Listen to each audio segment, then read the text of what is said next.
প্রিয় দর্শক, আবার একটা খুবই গুরুত্বপূর্ণ ডিফেন্স আপডেট নিয়ে চলে এলাম আপনাদের কাছে এই গ্লোবাল নলেজ বাংলা ইউটিউব চ্যানেলে। বর্তমান যুদ্ধক্ষেত্রে সবচেয়ে বড় হুমকি কি? ট্যাঙ্ক, ফাইটার জেট নাকি ব্যালিস্টিক মিসাইল? না, আজকের যুদ্ধক্ষেত্রে সবচেয়ে বড় পরিবর্তন এনে দিয়েছে ড্রোন। ইউক্রেন যুদ্ধ থেকে মধ্যপ্রাচ্যের সংঘাত সবখানি দেখা যাচ্ছে হাজার হাজার সস্তা ড্রোন আকাশে ছুটে যাচ্ছে, আর সেগুলো ঠেকাতে কোটি ডলারের মিসাইল ব্যবহার করছে। এই অসম লড়াইয়ের সমাধান খুঁজতে এখন বড় পদক্ষেপ নিয়েছে ভারতের defence research and development organisation, সংক্ষেপে ডিআরডিও। তাদের নতুন পরিকল্পনা, সস্তা রকেটে বানানো হবে ড্রোন শিকারির জন্য। এই অস্ত্র ব্যবহার করবে ভারতের আক্রমণাত্মক হেলিকপ্টার হেল প্রচণ্ড। আজকের ভিডিওতে আমরা জানব ভারতের নতুন ড্রোন কিলার প্রযুক্তি, কিভাবে সাধারণ রকেট থেকেই তৈরি হবে এয়ার টু এয়ার অস্ত্র, কেন এই প্রযুক্তি ভবিষ্যতের যুদ্ধের নিয়ম বদলে দিতে পারে। স্ক্রিনে দেখুন, এ বিষয়ে সংবাদ মাধ্যমে ডিফেন্স নিউজ আর্টিকেল প্রকাশিত হয়েছে। গত কয়েক বছরে বিশ্ব দেখছে ড্রোনের বিপ্লব, বিশেষ করে রাশিয়া, ইউক্রেন, ইরান, ইসরায়েল ও আমেরিকার যুদ্ধে ছোট ছোট ড্রোন কিভাবে ট্যাঙ্ক, আর্টিলারি এমনকি ঘাঁটিও ধ্বংস করছে। এই ড্রোনগুলোর অনেকগুলোর দাম মাত্র কয়েক হাজার ডলার, কিন্তু এগুলোকে ভূপাতিত করতে যে মিসাইল ব্যবহৃত করা হচ্ছে তার দাম অনেক সময় কয়েক লক্ষ ডলার। অর্থাৎ একটি সস্তা ড্রোন ধ্বংস করতে খরচ হচ্ছে 10 গুণ বেশি। এই সময় অর্থনৈতিক সমীকরণই আধুনিক যুদ্ধের বড় সমস্যা, আর এই সমস্যার সমাধান খুঁজতেই ভারতের গবেষণা শুরু। ভারতের defence research and development organisation এখন কাজ করছে একটি অভিনব ধারণা নিয়ে। তারা পরিকল্পনা করছে 70 কিমি বা 80 কিমি রকেটে রূপান্তর করে এয়ার টু এয়ার ড্রোন ধ্বংসকারী অস্ত্র বানানো। এই রকেটগুলো আগে থেকেই ভারতীয় সেনাবাহিনীতে অস্ত্র ভাণ্ডারে রয়েছে, বিশেষ করে আক্রমণাত্মক হেলিকপ্টারে হেল প্রচণ্ডর এই রকেট ব্যবহৃত হয়।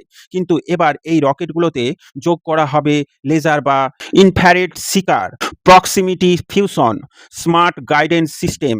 ফলে রকেটটি সরাসরি আঘাত না করলেও লক্ষ্যবস্তুর কাছে বিস্ফোরিত হয়ে ড্রোন ধ্বংস করতে পারবে।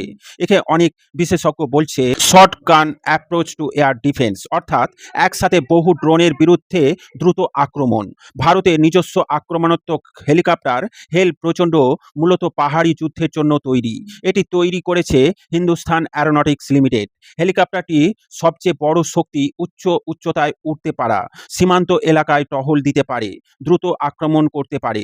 যদি এতে নতুন এয়ার ড্রোন রকেট সিস্টেম যুক্ত করা হয় তাহলে প্রচণ্ড হয়ে উঠতে পারে মোবাইল আকাশ প্রতিরক্ষা প্ল্যাটফর্ম, অর্থাৎ সীমান্তে টহল দেওয়ার সময়ই এটি ড্রোন ঝাঁক ধ্বংস করতে পারবে। ডিআরডিও আরেকটি পরিকল্পনাও করছে চমকপ্রদ।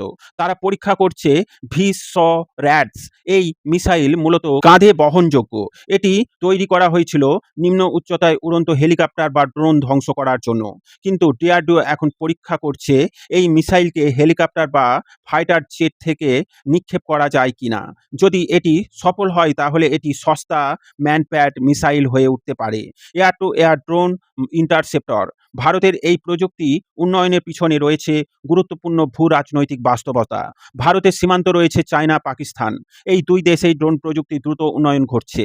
বিশেষ করে চীনের ড্রোন শিল্প বিশ্বের অন্যতম বড়, আর পাকিস্তান ইতিমধ্যে সীমান্তে ছোট ড্রোন ব্যবহার করে অস্ত্র পাচারের অভিযোগে বহুবার অভিযুক্ত হয়েছে। ফলে ভারতের জন্য অ্যান্টি ড্রোন ডিফেন্স এখন অত্যন্ত গুরুত্বপূর্ণ।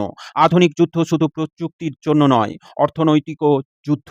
যদি একটি ড্রোন ধ্বংস কোটি টাকার মিসাইল ব্যবহার করতে হয় তাহলে দীর্ঘমেয়াদে যুদ্ধ চালানো কঠিন হয়ে পড়বে।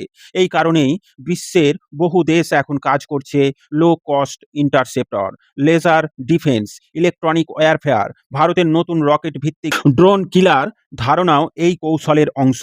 ড্রোন যুদ্ধের যুগে প্রতিরক্ষা ব্যবস্থার নিয়ম দ্রুত বদলাচ্ছে, আর এই পরিবর্তনের সাথে তাল মিলিয়ে ভারত এখন তৈরি করছে সস্তা কিন্তু কার্যকর ড্রোন প্রতিরক্ষা প্রযুক্তি।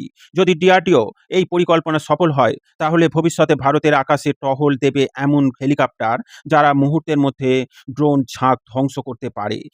এতে বদলে যেতে পারে আধুনিক আকাশ যুদ্ধের অর্থনীতি এবং কৌশল। প্রিয় দর্শক, সম্পূর্ণ ভিডিও সম্বন্ধে আপনার মতামত অবশ্যই কমেন্টের মাধ্যমে জানাবেন। ভিডিও ভালো লাগলে লাইক ও শেয়ার করবেন। ডিফেন্স, ফরেন পলিসি ও জিও পলিটিক্স রিলেটেড খবর পেতে এই গ্লোবাল নলেজ বাংলা চ্যানেলটিকে সাবস্ক্রাইব করে আমাদের সাথে জুড়ে থাকুন। সকলকে জানাই আন্তরিক ধন্যবাদ।